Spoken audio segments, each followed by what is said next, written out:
What's going on, guys? Welcome to the Post Position Podcast. I'm your co-host, Jack Duffy. Today's episode was really Lakers and Clippers heavy. We talked about how both teams would fare in a 7-game playoff series against each other. Does the Lakers' defense translate to the playoffs? What they need to focus on for the rest of the regular season. We also talked about how the Clippers have hurt the Lakers with their small ball lineups and what the Clippers' closing lineup should be.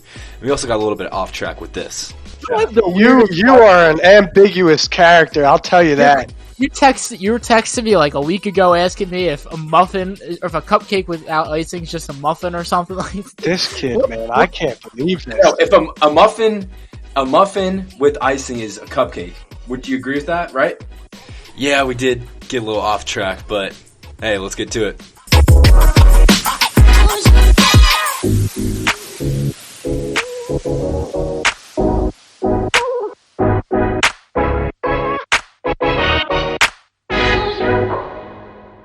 Good afternoon, everybody worldwide. Thank you for tuning in to the Post Position Pod, brought to you by The Painted Lines. This is the Post Position Pod. I'm Brock Landis on Twitter at LandisBrock, Landes.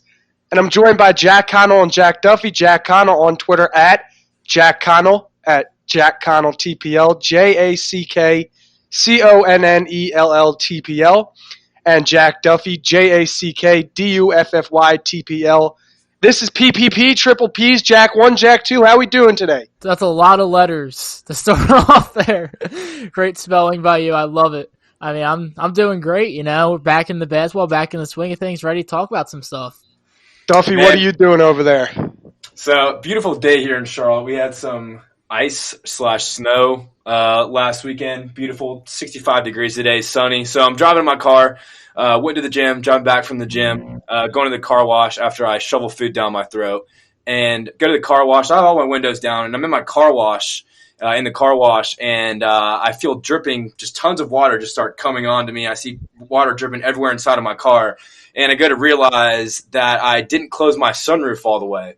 So there's water dripping through all of my lights on both sides of me, on the top, my sunglass compartment. There's water coming everywhere. So, yeah, I had to scrub all the stains from the water out of there, but I did get my car clean the inside. Got those Armor All wipes on the inside. It's looking good, smelling good. But, hey, I'm here, and I'm ready to talk about some hoops.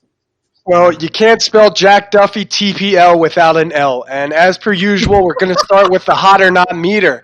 And, Jack, you might be my not pick for this week after that situation. But nonetheless, let's get into some of our picks. My pick for the week, I'm taking Coby White. And this is a fantastic guard in Chicago, and he's been coming off of the bench. He's been losing minutes. Well, not necessarily losing minutes, but Ryan Arcidiacono has been given more minutes than White. But post-All-Star break, 78 points through 3 games, which is 8th most in the NBA, on nearly 50% shooting from the field, 44.4% from beyond the arc, and he's made 16 of 18 free throws at the line. He's struggling with ball security a little bit still, but nonetheless, 66.2% true shooting, and his defensive rating is below 102. He joined Trae Young and Allen Iverson as the only rookies to have consecutive games with 33-plus points since 1992, and he also joined Michael Jordan as the only rookie in Bulls history to score 30 points in back-to-back games, all of which he did off the bench. Against Washington a couple nights ago, 26 points in the first half, 5 of 7 from deep in just 15 minutes. He leads all of rookies in three-point scoring. This is a guy with a second gear in transition. He's one of the best young point guards in the NBA. He has got this burst of speed that's impossible to defend, the way he accelerates and finds his shot on the floor. It's just beautiful to watch, and White's going to have an awesome career. I'm glad to see him blossoming in Chicago. That's my hot pick for the week. I did really love Coby White coming out of this draft. I mean, I just loved watching his stock grow at North Carolina, and I'm really excited to see him develop. I was upset that he was coming off the bench, but I love that he's dominating out there. He's just getting better and better, and I think that was a great pick, Brock. I wouldn't even think about that. That was a great pick. All right, well, you say that's a great pick. Follow it up. I have, over the past 3 games, I've got Chris Middleton. Chris Middleton's averaging 31 and 7 in the last 3 games. He dropped 40 points last night in a shootout against the Washington Wizards where Bradley Beal had, I think, 50 points.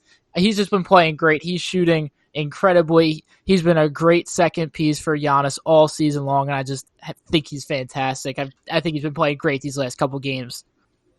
Yeah, Duffy, we cut you off there. Go ahead. No, I was going to say, man, talking about Kobe White, it's crazy at North Carolina. Me being a North Carolina guy, living there, not a North Carolina fan, but from his transition from his freshman year at UNC, from the beginning of the year to the end of the year was drastic. I mean, he took so many strides, and then him coming into the NBA, he's probably one of the worst situations you can be in the NBA, being with the Bulls and Jim Boeheim, and I think Boeheim might be doing something good for once this year in Chicago by playing Kobe White more, and we've seen with his outbreaks, he's playing incredibly well. So it's really good to see. But my hot or not, if you don't live under a rock, you have seen Bradley Beal score over 50 points the last two games against Chicago. He had 53 points on 15 to 27 shooting in a loss.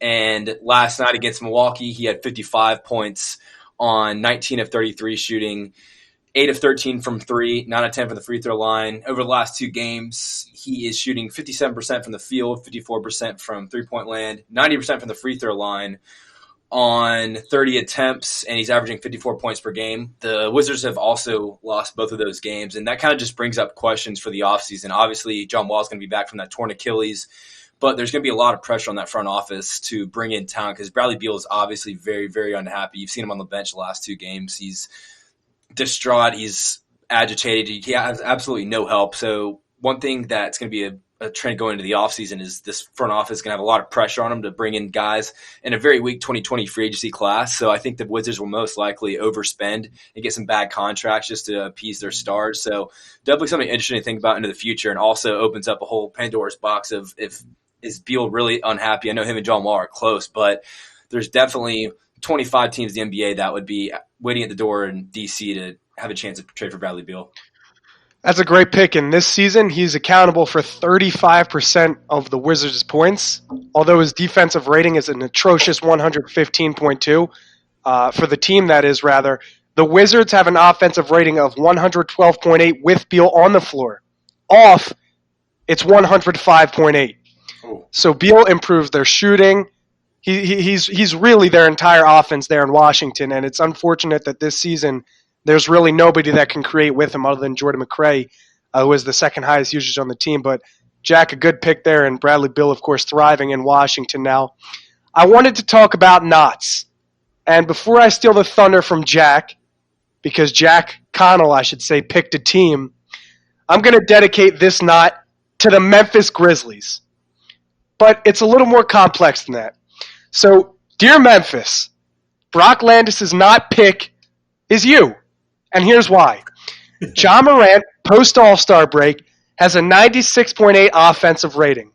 Of 345 players that played at least 25 minutes per game after the All-Star break, Ja Morant is bottom 20 in offensive rating. He is the 17th worst defensive rating of that 345, and his negative 22.3 net rating is bottom 10 of those 345. Now, his assist percentage is 34.2% this season. Post-All-Star break, in the 3 games he's played, it's 11.5. He's 0-4 from deep. He has 12 turnovers and 6 assists. The Grizzlies are 0-3 of their last 3. But Ja Morant is still shooting well. He's still scoring, and he's performing of the norm. It's his supporting cast that's struggling. Dylan Brooks is 22.9% from the field, 7.7 from deep. Jonas Valanciunas, 33.3% from the field. Ja Morant is getting no help. Now, of course, the Clippers and Lakers, previous 2 games for the Grizzlies, it's tough competition. But Memphis, you're my not pick. Keep it up, and here's why.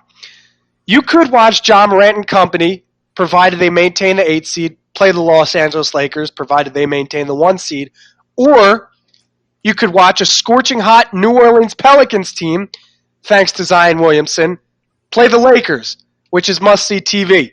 Now, I'm not sure if there's any ill intent, but LeBron James most definitely had a say in the departure of Lonzo Ball, Brandon Ingram, and Josh Hart.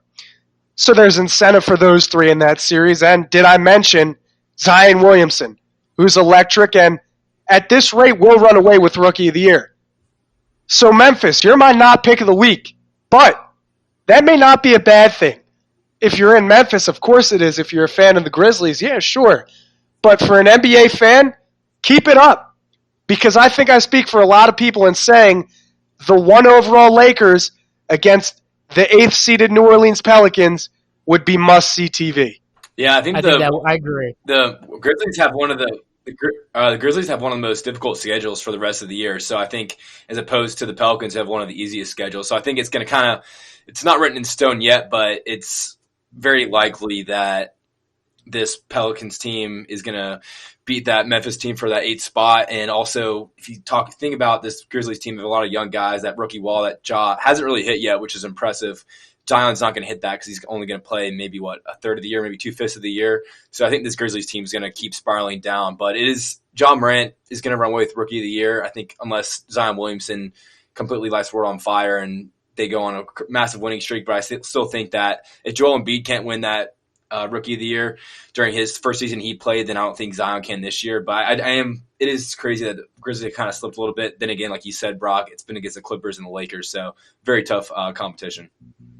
Yeah, I mean, just kind of exactly boost. I mean, they have a very tough schedule going down the rest of the way, and I think everybody kind of expected that this would falter eventually. They're a great team, but it's just their schedule is going to be too tough for them to overcome as a young group, and they're likely going to fall out of the playoffs. So you're going to see Portland, New Orleans, one of those teams take that playoff spot, which I think is going to be must-see TV. Anthony Davis against his old team, Lonzo, Ingram, Hart against their old team, Zion. I just think it's going to be a great matchup.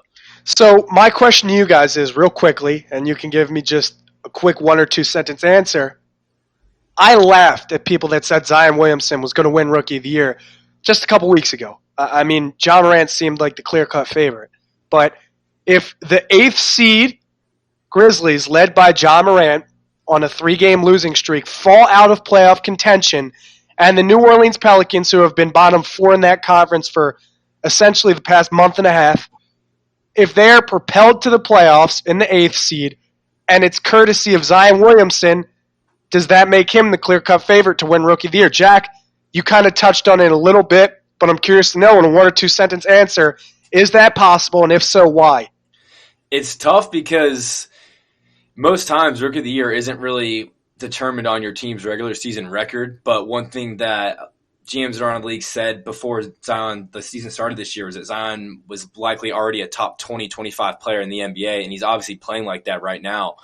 So I personally wouldn't vote Ja Morant or Zion Williamson as Rookie of the Year, but it wouldn't surprise me if that ended up happening if they go in and grab that 8 seed. With how much hype he's getting, which is all the hype that he's getting is completely warranted because he's literally playing at a top 15 rate in the NBA right now.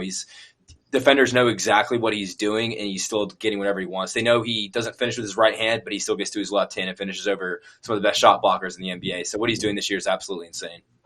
Connell, go ahead. I've personally witnessed Joel Embiid play roughly. I think they're both going to be on pace to play about the same amount of games. I think they're both – Zion might play a little more, about like 35, 40 games. But I personally witnessed an Embiid dominate the league as a rookie and lose it to Malcolm Brogdon. Granted, he played the beginning of the year, sat the end of the year. I think these awards are a lot more recency biased. They pay attention a lot more at how these players perform at the end of the year than they did at the beginning of the year. So I do think you could see, with the hype he has, Zion, I think will end up getting Rookie of the Year. Overall, I think, though, Morant has been better throughout the whole season. I mean, just because he's played the entire season, he's been around for the whole year. But I think it will end up going to Zion. You guys let me ramble for way too long, so now I need your not picks of the week. Duffy, go ahead. Who do you got? All right, so Philadelphia's own, the best value contract in the NBA, Alfred Horford. Since the All-Star break in 3 games, he's playing 24.6 minutes per game, averaging 5.3 points, 6 rebounds, 3 assists, and 1 block. But here's the best part. He's shooting 30% from the field on 6.7 attempts per game and 16.7% from 3 on 4 attempts. And you look at his stats for the entire season, we're paying this guy, 4 years, over $100 million to average 11 points, 6 rebounds, and 4 assists, shooting 43% from the field. For his career, he's shooting 52% from the field, so that's jumped down. Then also his three-point percentage this year's at 31.9, which is dropping down exactly 4 percentage points for his career, which is at 35.9. So obviously it's a weird fit with Horford. Embiid missed some time. He kind of seemed to get in the swing of things again, but it's obvious he's not fitting on this team and he's not playing well. And he seemed to have aged 5-6 years since last offseason. Yeah, I don't know. I mean, there's a lot of debate around the league as if it's a scheme issue or if he just fell off a cliff. I really couldn't tell you. All I can tell you is whenever he shoots a three, I cringe because it's not going to go in. Like, and you bought his jersey. Hey, I appreciate him. I didn't expect this coming into this year. It was $15, all right? I like. You spent real United States currency on a jersey that Al Horford wears. Come on, man. Who would have expected this coming here? People thought that he would be not as good, but nobody thought this would happen. I know. Granted, hindsight's 20/20, and 33-year-old center is bound to fall off a cliff at some point.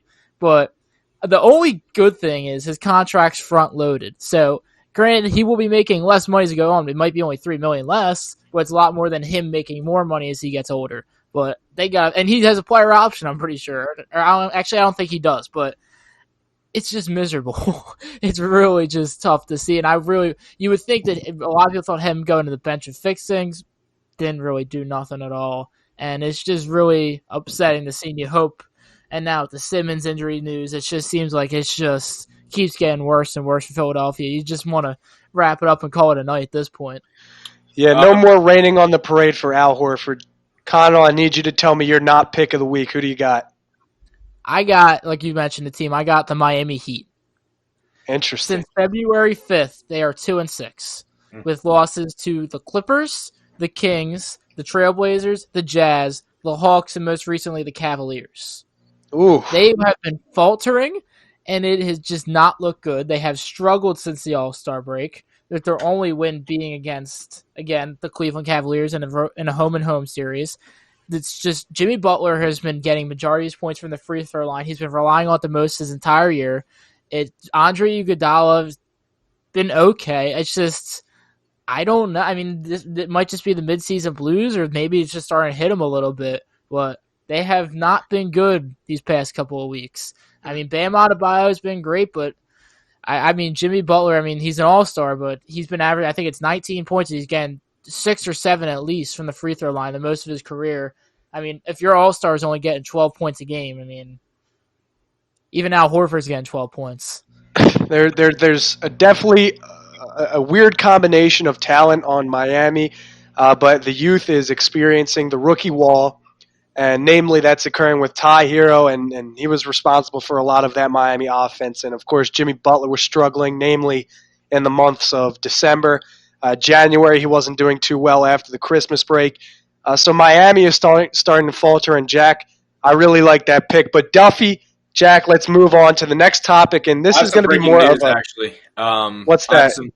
So apparently I am in the market for tractors. I just got texts from 4 different people sending me at least 5 pictures of different tractors saying essentially, hey, heard you're in the market for some tractors. Here's some pics. Let me know, and I can set you up with a buyer. And this is from 4 different people sending me a bunch of pictures of tractors. Did not think I was in the market for some tractors, but hey, not sure I'm going to invest. Hold on. Wait a damn minute. Wait a damn minute. What? What are you talking about? You just interrupted this podcast to tell me that nonsense. What does that even mean? What do you drive? Are you driving a tractor? No, in the last 5 minutes, I've gotten texts from 4 different random numbers sending me pictures of tractors, asking me if I'm interested. So maybe a buddy. How much are they asking for? Let me ask this guy right now. Are we going on a tractor? What? I'm just so confused where that came from and why that's breaking news. It's breaking news, but yeah, there's some Must more. Be bad. Hey, last night it wasn't as bad as me asking about the zombies and vampire question last night in the Sixers chat. You are an ambiguous character, I'll tell you that. You were texting me like a week ago asking me if a muffin or if a cupcake without icing is just a muffin or something like that. This kid, man, I can't believe this. No, if a muffin with icing is a cupcake, would you agree with that? Right? Yeah, it's just a cupcake. It's cake in the form of a cup. It's not a muffin. A muffin's a muffin. A cupcake is cake in the form of a cup. But what if you put icing on a muffin? It becomes a cupcake. It's right? a muffin with icing.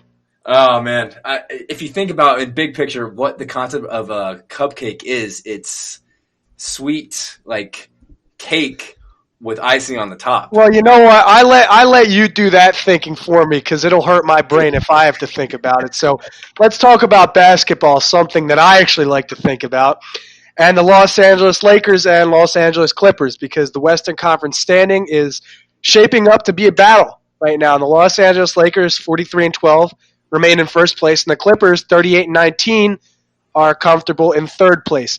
Now, Jack Duffy, I know you have a lot to say with regards to the Clippers because you've been watching them a lot of late.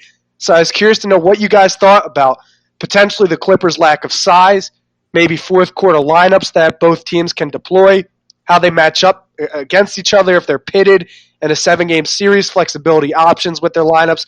So we're just going to open this discussion up. And Duffy, I'll let you start. What have you seen in observing the Clippers? All right, so Shams, breaking news, actually breaking news, non-tractor related. All right, let's hear this. Is this Ben Simmons? Yeah. Yep. Okay, what is it? Somebody tell me. I didn't get the notification. Somebody tell me. Test on 76ers star Ben Simmons revealed he has suffered nerve impingement in lower back, and he'll be reevaluated in approximately 2 weeks. I feel like I've heard that a million times from Philadelphia. Simmons sustained the injury on the play prior to exiting Saturday night in Milwaukee. He will undergo daily treatment and rehab, and after he consulted with several specialists internally and externally. Oh, that's not bad. That's actually not bad at all. It's not structural, which is good, which means he can come back and he'll be fine. Yeah. So, I mean, I feel like that we kind of felt like some of us prepared for the worst. Some of us didn't really care, but I'm just glad that he's out for 2 weeks. They have a week schedule besides 2 LA games. Anyways, Duffy, LA, go. All right, so get prepared for one of my multiple 5-minute runoffs on this. So I kind of want to start with the Lakers, actually. So both these LA teams are very interesting, and one thing that was a big question with Lakers coming into this season was their defense, and their defense has been a lot better than anticipated. We didn't know what JaVale McGee and Dwight Howard were going to bring, and you never know what you're going to get from LeBron defensive-wise.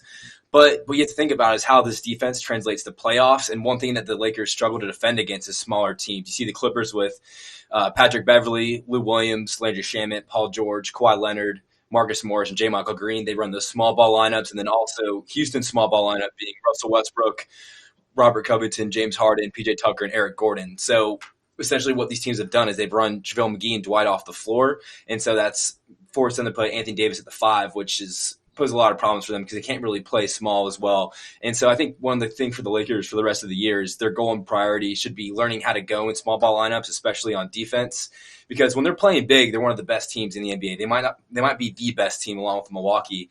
And the biggest problem that Lakers have is they struggle to defend bigger wings. So you have KCP, Avery Bradley, and Danny Green. They're all too small to defend a guy like Paul George or Kawhi Leonard. And obviously, we're not even going to talk about Kyle Kuzma because Kuzma and defense are never in the same sentence. Against a team like the Clippers with Kawhi or Milwaukee with Giannis, you need to throw Anthony Davis out to defend him, and that kind of takes Anthony Davis away from the rim. It also makes the Lakers more vulnerable on the glass. And one thing we've seen, especially against the Clippers on the Christmas Day game, is by the end of the game when when Anthony Davis has guarded Kawhi or Paul George, he's gassed at the end of games. And so it's kind of like picking your poison. And then also with LeBron, you ask him to do so much offensively. You can't expect him to defend a guy like Kawhi Leonard or Paul George at an efficient level for 48 minutes, but he can do it in the fourth quarter like we saw on Sunday against the Celtics. Jason Tatum had 37 points going into the fourth quarter, and LeBron defended him for the closing of the game. He only scored 4 points. So that's definitely one of the big issues for the Lakers. Connell, follow that up. I mean, he said a lot there. I mean, I agree. I mean, LA, I feel like their defense has picked up. They got some issues. I mean, one of the issues I wanted to point out is their lack of how they played against high-level teams. Over 500 teams, under 500 teams, I feel like somebody said they look like Thanos out there. They're unstoppable. But as soon as they face some of these competitors, like Milwaukee, Clippers, Sixers, they kind of buffer. I don't know if that's just they're not prepared, they're not trying, they're just, okay, we can lose this game. But they haven't really been playing the best. I mean, hopefully they'll pick up as long as the year goes on, and they're getting more and more, seasoned as a group. But that's kind of something to keep your eye on as the year goes on, is how they perform against these other teams. And Lakers fans have noticed it too. That's how I first noticed it, was these Lakers, I mean, I just looking online, Lakers fans, like, we always like lose these games close to some of these higher teams. I mean, this doesn't look like a team that would go into Philadelphia with how Philadelphia is and lose by 20 points. But they did that. So, I mean, the playoff LeBron is a different beast. You could say anything you want. I mean, LeBron, if he could carry that team he did in 2018 to the NBA Finals without Kyrie Irving, with Kevin Love as the number 2, who God knows who else he had, and make that team get to the finals, I'm sure he will be just fine with what he's got with Anthony Davis, Danny Green, and company down in Los Angeles. Of course, and historically, LeBron James can galvanize his teams. But I'm going to look at a couple of things here, guys. I'm going to start with chemistry. And if you've watched anything on or off court, the Lakers are superior to the Clippers in regards to chemistry. The Lakers are playing a product of basketball that is a product of chemistry. They're flowing well on the court. They do everything together off the court. They go out to eat together. They're a unified team. Whereas the Clippers, they faced problems and scrutiny from the media prior to the trade deadline, and Montrezl Harrell spoke publicly about it. Lou Williams spoke publicly about it. They tried to eviscerate any of the rumors that there was locker room problems, but when push comes to shove, I think it's simple.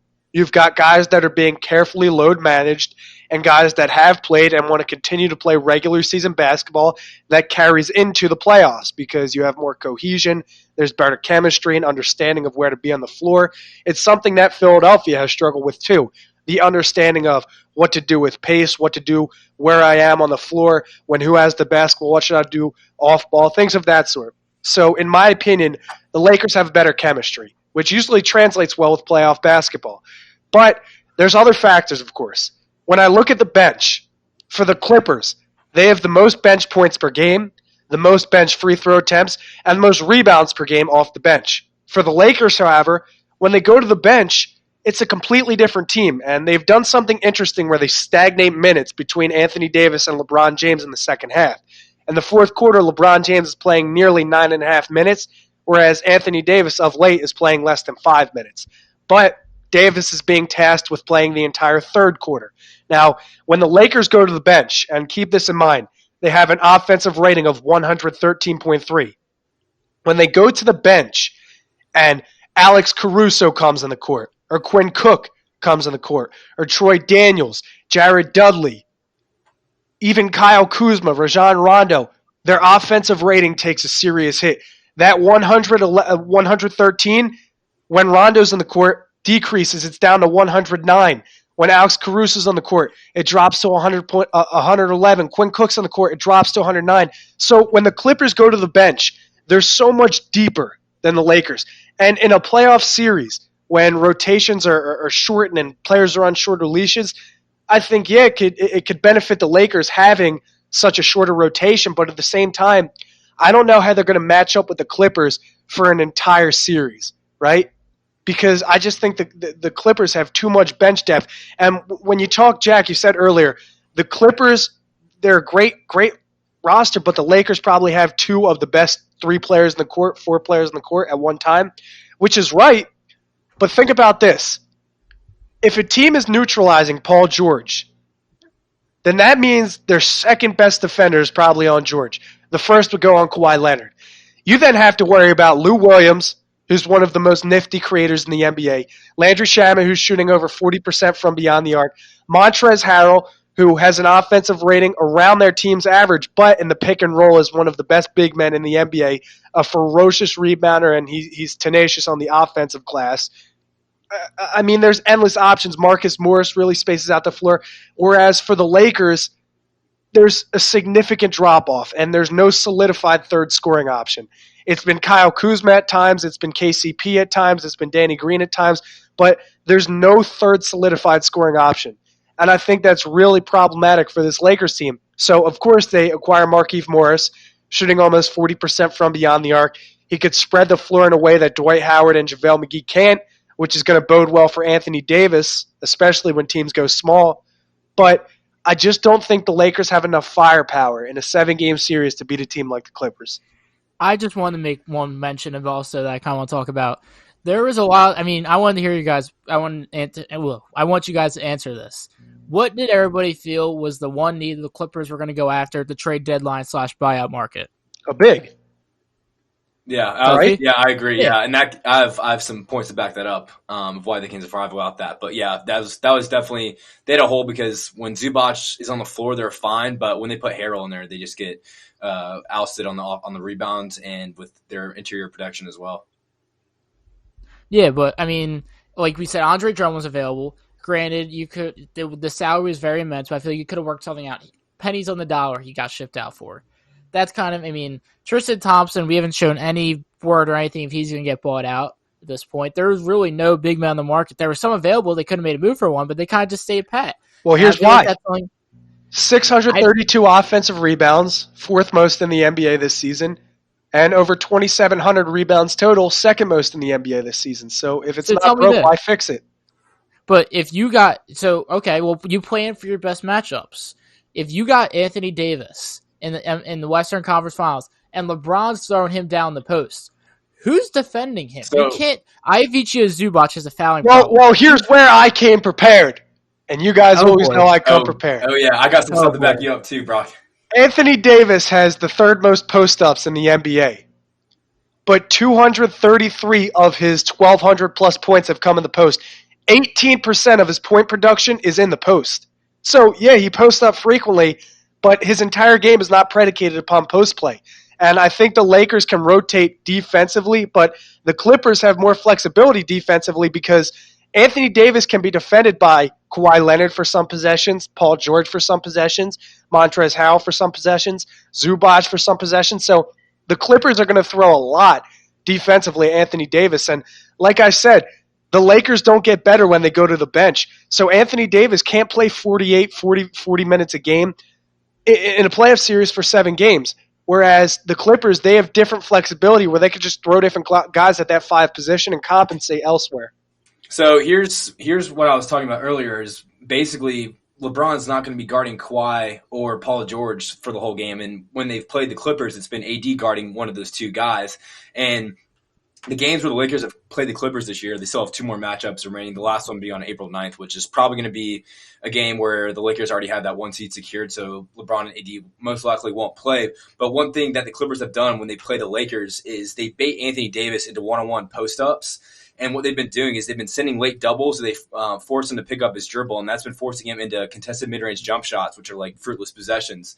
And one thing he needs to do is get into the paint, which he hasn't been. He's been settling for 12, 14, 16-foot jump shots, which won't win games. He might get hot, maybe one game that could maybe steal you a game in the playoffs, but LAC is going to live with Anthony Davis shooting these mid-range jump shots, which he has against the Clippers. And so that's one of those things where Marcus Morris, J. Michael Green, those guys that are going to be playing the small ball 5 for the Clippers, they can go and do that. And they have that help defense with Paul George and Kawhi. They have so many of these guys that are versatile defenders that they can send help and send those double teams to late traps and force them to pick up those dribbles. So AD kind of needs to take a note out of Joel Embiid's book where a couple weeks ago Embiid completely exploited the Clippers in the paint. But I don't think Anthony Davis is as skilled of a post scorer as Embiid is, and he's not as much of a bruiser as Embiid is. So he's definitely going to have to fix that come playoff time if they want any chance of winning. Because as of right now, I'm not picking the Lakers over the Clippers in a 7-game series, despite what they're. Those are excellent points, Duffy. And here's another thing I'm looking at. The Lakers have the 3rd most second chance points in the NBA and the 3rd most fast break points. Those are regular season statistics, in my opinion.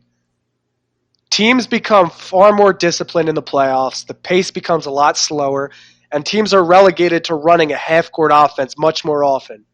Now, second chance points and fast break points, they come in the playoffs, but you have to get more creative in the half court. I think the Clippers just have more flexibility for a better half-court offense. Like I said, they have Shemedu shooting over 40%, and Marcus Morris, my apologies, who was a 40% near shooter in New York. He's struggling to find his role, but that's just because he's newly acquired. So you've got 2 dead-eye shooters who you can run DHOs with. You can free them with screens. You could get them in space. You have Kawhi Leonard and Paul George who you can frequently isolate. And then you have the 2-man game, pick and roll with Lou Williams and Montrezl Harrell. So for the Clippers, they play games within the game in a half-court set. For the Lakers, I think it's more of just an entire game. It's get in transition, force the team to turn the ball over. They have the 6th most points off turnovers. Force the team to turn the ball over, get in transition, long rebounds, kickstart transition plays, penetrate and dump. It's things of that sort. So the Lakers are a good basketball team, and they're led by arguably the best player in the world right now. But I think the Clippers have more flexibility both offensively and defensively. So if the two were pitted in a 7-game series, I'm not sure it even goes to 7 games. I think the Clippers will win that series in 5 or 6. And so One thing all right, you can go, Jack. Just a quick thing I wanted to mention on the Clipper. I'm just looking at home and road split, like point differentials. Outside of Philadelphia and New Orleans, Los Angeles, I mean, granted, if they played, it'd be a home series for both of them, but I feel like it would be a predominantly Lakers center crowd, as we've seen in both the Clippers and Lakers matchups so far. I mean, they are a negative point differential on the road, I guess. I mean, I guess they're home, but it's just something to keep an eye on with an away crowd. So, I mean, and LA has a 0.16 home differential positive. So, I mean, that's something that could play a factor into it. I mean, I don't know how much it would play, but I mean, that's just something to keep your eye on. Yeah, and so that's definitely interesting. And one thing that Brock brought up, which I had some stuff to back that up with, is the Clippers' flexibility. So one thing about the Clippers that's really interesting is when they go small, they're not actually playing small. Example, and that's a very big problem for the Lakers. Example, so they're still playing perimeter-based basketball while playing big. So basically, they'd have a lineup with Paul George, who's 6'9", Kawhi Leonard, who's 6'7", who's probably the strongest 6'7" guy in the entire NBA. Both of those guys having 7-foot wingspans. Patrick Beverley, who the Clippers, their player development guys have said that they look at him as a wing. They look at him as a 3-and-D wing because obviously he's 6'2", 6'3", but he plays a lot bigger than that. They don't consider him really a guard. And Marcus Morris, he's 6'9". He's strong and can defend bigs in the post. And then Montrezl Harrell, he's strong for a 6'7" guy and also has a 7-foot wingspan. And one thing the Clippers can do is they can go big or go small while still staying skilled. So if they want to go in a bigger lineup, they have Kawhi and Paul George at the 2 and the 3. They have Zubac at the 5, and then they have Marcus Morris or Montrezl Harrell at the 4. And then they can either pick Lou Williams, Pat Beverly, or even Reggie Jackson. He probably won't close out games, but will get playing time. They can play him at the 1. And then when they want to go small, they'll go Lou Williams, Patrick Beverly, Kawhi Leonard, Paul George, and then either J. Michael Green or Marcus Morris at the 5. So both of those lineups, they're capable of not getting dominated in the post, and their only problem being on the offensive rebounds, what they've struggled with this year with those lineups. But I think in a series where you're playing against the Lakers, you can have those quote-unquote small lineups, but they're actually big because all those guys, you're having at least 4 or 5 guys. You're having 4 guys on the floor that are at least 6'7" with over 7-foot wingspans with all of them. So that's also why I favor the Clippers over the Lakers. Right, and I think the Markieff Morris addition is definitely going to help the Lakers. He could potentially be that solidified third option, and at least defensively he helps. Like I said, on offense as the third option, he could space the floor a little more for Anthony Davis to operate in space, and he's a good shooter, nearly 40%. But another thing I'm looking at is if teams go small against the Lakers, and they pin someone like, let's say, PJ Tucker against Anthony Davis, normally the benefit of the doubt would go to the small defender. They can hack Anthony Davis or a big man and get away with it because of that size differential. A referee will usually swallow their whistle in that case. So teams that have gone small against the Lakers have succeeded because they can get away with fouling Anthony Davis or neutralizing Anthony Davis with those double teams. But what can happen with Markieff Morris potentially is you can use him at the 4, or you could use him at the 3 and put LeBron at the 4. But Anthony Davis now doesn't have to defend an opposing team's 4, and he doesn't have to run as much here and there on the defensive end. But on offense, he may get more fouls, and the more fouls leads to more offensive production, more free throws, things of that sort. So I think them stepping out and getting Markieff definitely helps, and we didn't even talk about the addition of Reggie Jackson to the Clippers, but both teams are loaded.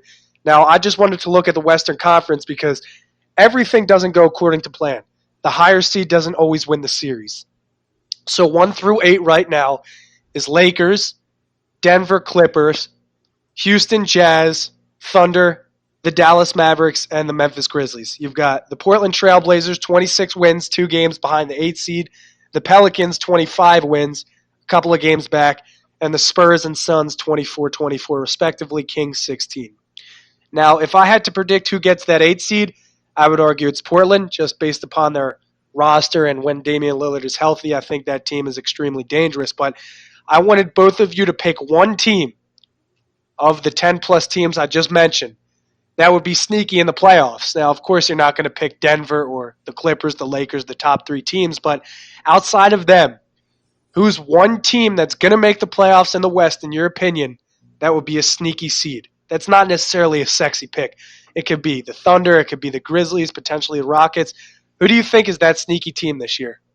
I would go either the Thunder or the Dallas Mavericks. Okay. It's just Luka has just been unreal. I mean, another thing to make note of is these Lakers-Maverick games have been blockbusters. They've been some of the best games this year, in my opinion. I think that'd be something to keep an eye on. Luka's been playing great. Kristaps is starting to hit his stride a little bit. Granted, they don't have a big. They kind of lost Powell. It kind of hurt them. But I think Luka will just go to a next level in the playoffs. That's something to keep an eye on. Oklahoma City has been run on all cylinders. They look fantastic. Chris Paul is back. He's been playing great. He's an all-star. Shai Gilgeous-Alexander has been playing incredibly. You've got Danilo Gallinari, Steven Adams. They just have a solid group. They have a bunch of guys. They have there really isn't a weak spot. They just got a bunch of dudes that go out there and they just play hard. And that's somebody you keep an eye on in the playoffs. That's a team I think that could push somebody to 7 games. Is the Oklahoma City All right, Thunder. I like the OKC pick. Duffy, how about you? So I think this is my personal opinion right now, but the playoffs, like you said, Brock, is a completely different animal. There's a lot more ISO heavy. The pace slows down a bit, and it's most times the teams with the best players likely win the series until you get to the conference finals and the NBA finals. So a lot of times you have the Houston Rockets, which is the team I'm going to bring up. They have 2 of the top 10 guards in the entire NBA, and Russell Westbrook and James Harden. So you look at Utah and you look at Denver, who are going to be teams that are going to be above them. They will likely play in the first round, most likely Utah playing Houston. Houston is going to be able to run Gobert off the floor because one thing that Gobert struggles with, he's one of the best defensive players in the NBA, but he's not a great perimeter defender. And one thing that he gets toasted on a lot is when they draw him out to the perimeter and they just blow by him and score. Like the other night, Russell Westbrook, his primary defender for the entire night was Rudy Gobert, and Westbrook completely cooked him. He did shoot a lot of mid-range jump shots, but Russell Westbrook kind of lit him on fire that night. And I just think Houston against the Lakers, for example, Rockets would play small, and the Lakers definitely struggle against smaller teams. And Anthony Davis would get tired by the end, like he does a lot of times. And then they just don't really have guys that are capable of guarding James Harden and Russell Westbrook for more than 35 minutes a night that aren't a negative on offense. Their best people on offense are KCP, Avery Bradley, and Danny Green. And Danny Green also, he did win a finals with the Raptors last year, but he's fallen off offensively this year, shooting, and his defense has as well. So you can't really afford to have those guys on the floor for a chunk amount of minutes and expect to defend James Harden and Russell Westbrook for a full 48 minutes. And I just think that's definitely – the Rockets are definitely going to be a team that are going to be very hit or miss, but they're fully embracing this analytically driven basketball. And I think they're definitely going to surprise people come playoff time. They have Robert Covington. They added Jeff Green, and they're just fully going into the small ball basketball. And I think it's been working out for them so far. Also, and they're still winning games with James Harden having the worst month-and-a-half stretch of his entire career with the Rockets. You hit the nail on the head, and I love my guy Russell Westbrook performing well of late, and you talk about being analytically driven, and I think he and the Rockets have been cognizant that his three-point shooting is not what's going to help him be successful in the team alike. So Russell Westbrook has limited his three-point shooting and correspondingly been incredibly productive elsewhere. Gentlemen, before we move on to the fresh meter, any final remarks for the NBA open discussion? Yeah, I kind of wanted to get into – this is kind of an interesting topic are the Clippers closing lineups, sorry. Because that's just something that's going to be really interesting because one thing we've seen over the last year and a half is they always go with Lou Williams, Pat Beverly, Kawhi Leonard, Paul George, and Montrezl Harrell, or at least this entire year. And one thing that Doc Rivers has been adamant about is he likes Harrell being in that center role. But with the Marcus Morris signing, it makes things a lot more interesting. And also Landry Shamet as of late, the last 15 games, he's averaging 14 points per game and shooting 45% on his three. So he kind of had a rough start, but he's picked it up as of late. But we've seen sometimes that Doc will throw in Landry Shamet, Mo Harkless, or J. Michael Green into this closing lineups. Now with Marcus Morris, that's another option. And what Morris brings you is size, toughness, defense, and shooting. And so one thing that one of y'all's opinions on is Lou Williams and Montrezl Harrell closing games raises a lot of questions, especially defensively. So I kind of want to get y'all's thoughts on that. I think depending on who they would go up against, you might see Zubac flip for Harrell. Just I think defensively it's a better option. I think the first four I think the first four don't really make it flip. I mean, if it ain't broke, don't fix it. I think you're going to see Pat Bev, Lou Will, PG, Kawhi, Ivica Zubac, depending on who they're playing. If they're playing at Houston or somebody, you'll probably see Harrell out there instead of Zubac. But I just think you need a body out there for those late games against these big defending centers. If you're going up against Jokic, if you're going up against Anthony Davis, I think you need that big guy out there. I mean, Harrell, he's a great offensive big guy. I mean, not really much of a big guy. He's a center, but he's only 6'6", 6'7". But I think you need just a big body out there for those big guys. I mean, they will eat up. So I think I think the only flip you would see is Zubac and Harrell. But I think the first four, if it ain't broke, don't fix it. I think Beverly, Kawhi, and PG are some of the best defenders in the league, and they can kind of cover up for Lou Williams and if Montrezl Harrell's out there. So I think having those three out there isn't really much of an issue defensively. I think game flow dictates it. I'm going to agree with Connell. In my case, I would take Montrezl Harrell over Zubac in most to all scenarios, and I think that's just because he's a tenacious rebounder, and offensively, he just helps you out because he's ferocious on the glass, and he gives you that option to run pick and roll if anything collapses. So if you have Lou Williams potentially getting double-teamed, a guy like Montrezl Harrell is an easy dump-off to him because they have that chemistry established in the half-court offense. Montrezl Harrell shooting almost 60% from the field in the fourth quarter of the season. Zubac, much less playing time, 50% from the field on almost one attempt. It's really drawing sticks at that point between those two. Now, where it gets interesting is the, I guess, integration of Marcus Morris into that closing lineup. Marcus Morris is a guy who's tough defensively. He may commit bonehead fouls every now and then, and there is always that flag risk of getting a technical foul when you don't need to pick one up, given his history. But he's a guy that's tough. He knows his assignment. He's good in the pick and roll defensively, and offensively, he's one of the better shooters on this team. So I think integrating Marcus Morris is going to be really tough for the Clippers, but it's a good problem for them to have. Now, I'm looking mostly at what's going to happen with Landry and Lou Williams because, Jack, you said Pat Beverly is going to be in most all closing lineups. And I agree with you there defensively, but offensively, I'm not sure he deserves to be in that starting lineup to close games out. If you have one possession and you're inbounding the basketball, you're bringing the ball up, I don't think Pat Beverly should necessarily be on the floor for the Clippers if it's just one offensive possession. And I say that because I agree. I mean, Shamet, 48.3% from the field, 46.8% from beyond the arc in the fourth quarter. Lou Williams, 32.7% from beyond the arc in the fourth. But given Lou Williams' body of work, and just he's a bucket getter. He just has a feel for the game of basketball. He's been around the game forever. And even last season when the Clippers were in the series with Golden State, Lou Williams was the offensive focal point for the Clippers. Now, granted, there was no Kawhi Leonard and Paul George, but Lou Williams was taking every single shot, and he kept the Clippers fighting for the duration of that entire series. So I think Lou Williams is a guy that just has to be on the floor no matter what the situation is if you have one offensive possession. But having said that, you can't dispute what Landry's doing. Almost 50% from beyond the arc in the fourth quarter, and that's incredible. So I think it's a good battle for them to have, but if there's one offensive possession, Pat Beverly cannot be on the floor for them, and that's just something that game flow is going to dictate. Yeah. I agree with that. It's the only thing my mind keeps going back to is Christmas Day. Lakers got the ball. Time's running out. What does Pat Beverly do? Shuts down LeBron. Mm-hmm. That's just the only thing. I mean, you're completely correct, one offensive possession. But if it's a game flow, it's like a minute 30 and you're going back and forth, you need him. Oh, yeah, and the thing, I'm going to interrupt you here and bring up an anecdote. If you guys watched the Clippers and Boston Celtics game just a week or two ago, Shamet was not necessarily a defensive liability. I mean, with regards to defensive rating, both him and Lou Williams are essentially the same player. But I think Lou Williams is a better defender. He has a knack for the basketball, more steals. But Boston went at Shamet every single possession, it seemed like. Tatum got him out past the perimeter, and then he just operated, and he cooked him. He put him in a blender. And they used screens to free Tatum, and Landry struggled getting around the screens. And it got to the point where Doc Rivers, when the Clippers had a shot left, put him in the game, but then defensively took him out. And I think that's a testament to I don't want to necessarily say his defense because he's not a liability, but he's a point of attack. and I think other teams are going to definitely be cognizant of that and go after him. So before I agree with Brock with everything you said just there, and before I go on my tangent, I want to preface with this, that I definitely agree that Montrezl Harrell and Lou Williams should both be playing 25-plus minutes per game.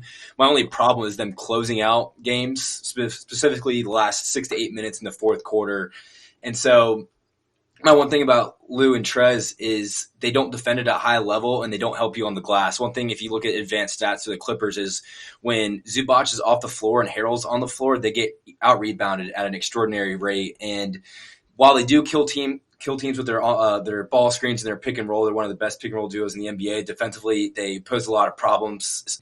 Lou Williams, for example, teams have literally schemed, like you said, Brock, have schemed to run actions directly at Lou Williams. And I was rewatching the Rockets game that they played recently, and one thing they would do consistently was they drag Lou Williams' defender out onto Harden, and Lou would either have to switch onto his guy or he'd have to go and roll or pop whichever way that his defender went.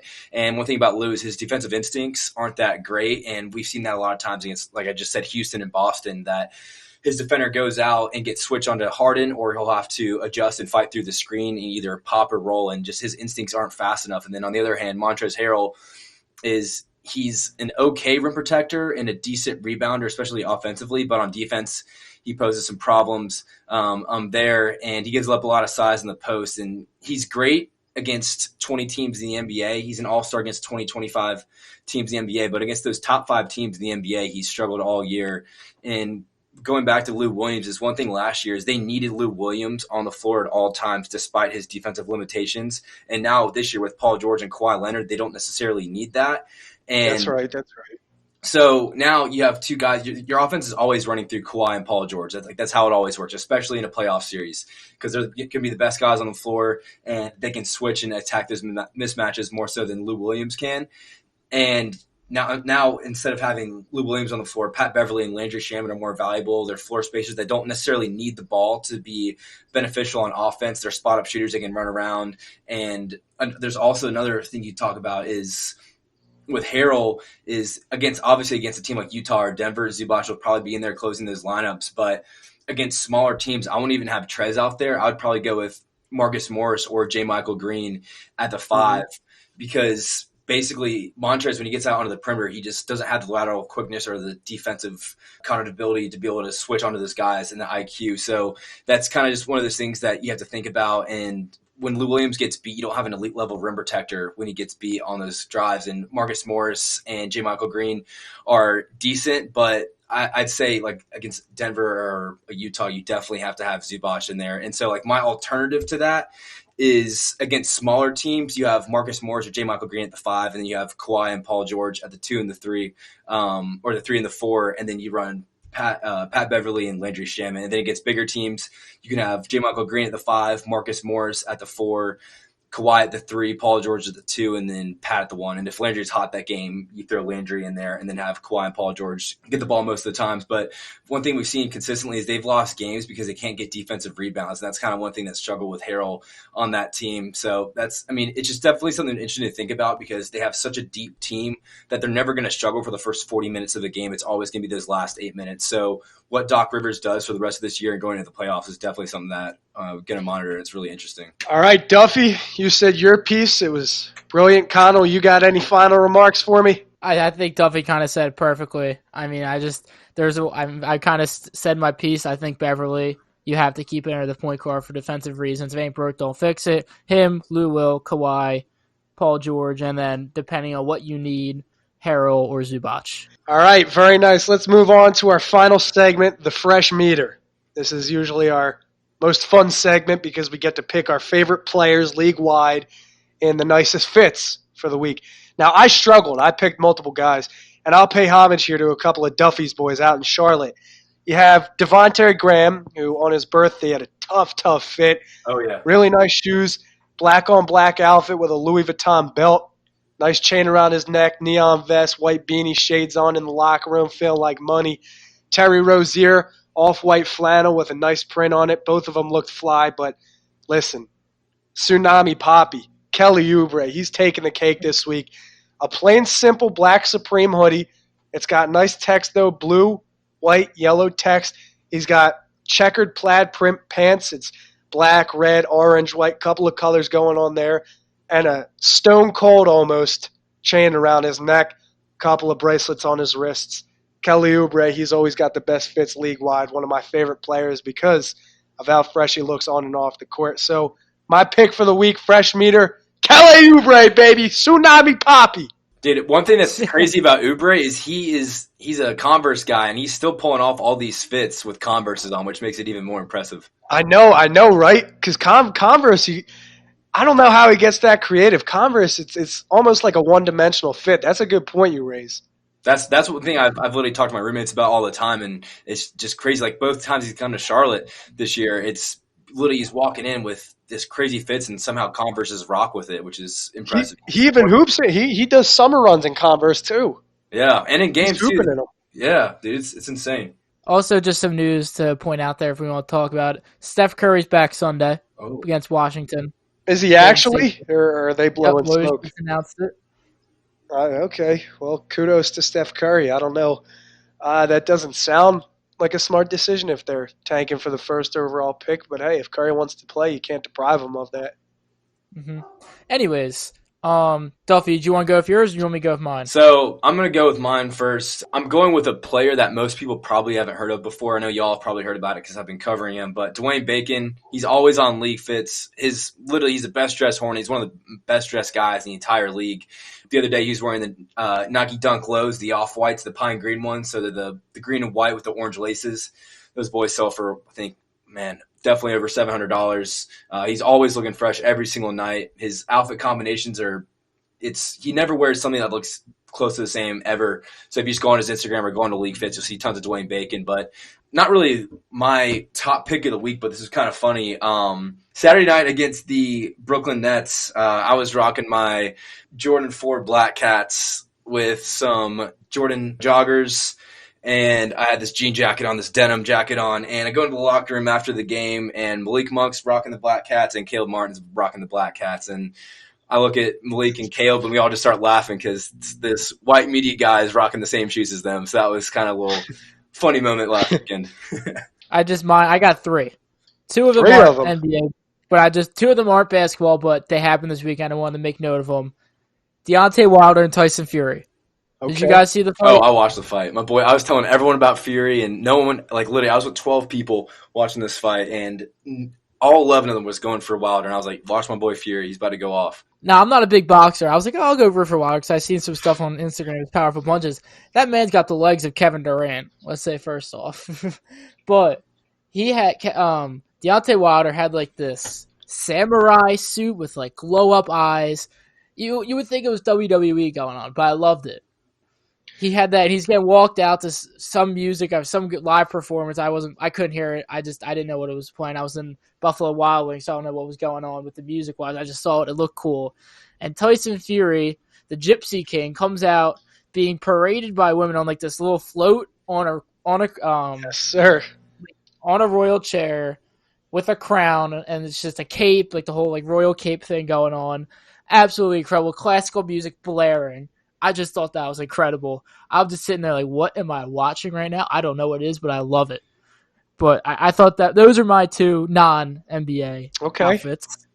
My NBA outfits, simplistic. You kind of see a trend. I go to simplistic looks. Ben Simmons, when they played Brooklyn, he was injured. He had on these, I don't know what they were, these nice Nike low tops, or mids, I guess you say. Some faded jeans, gray sports coat, black shirt. He's got a wolf ring on. I don't even know. It's on his pinky ring, but it's this nice silver wolf ring and some other gold jewelry on. Simple, but he pulled off great. I loved it. That's my fresh meter of the week. All right, I'm liking all the picks. And Duffy, I got to say, that's probably one of the best feelings in the world. Walking into a locker room and seeing all those dudes in all those clothes. Streetwear is probably one of my favorite things to indulge in. Oh, dude, I'm big into fashion. I've spent an ungodly amount on shoes the last week and a half. Not gonna reveal on the pod, but yeah, an ungodly amount on shoes. And well, see, I'm kind of developing a spending addiction, unfortunately, that I can't afford right now.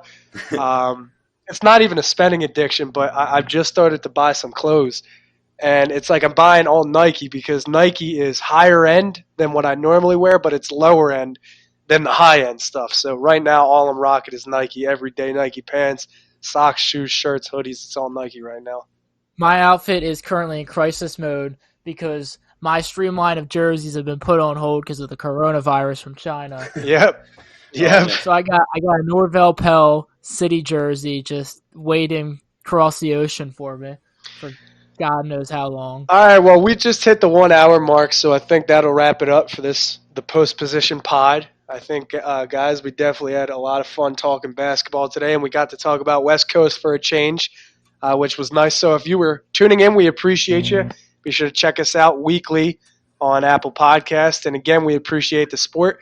If you want to check us out on Twitter, I'm at Landis Brock, at Jack Duffy TPL, and at Jack Connell TPL. Stay tuned for the next episode, and again, we appreciate it. Also, be sure to check us out on Instagram and Twitter at PostPositionPod and Spotify coming soon.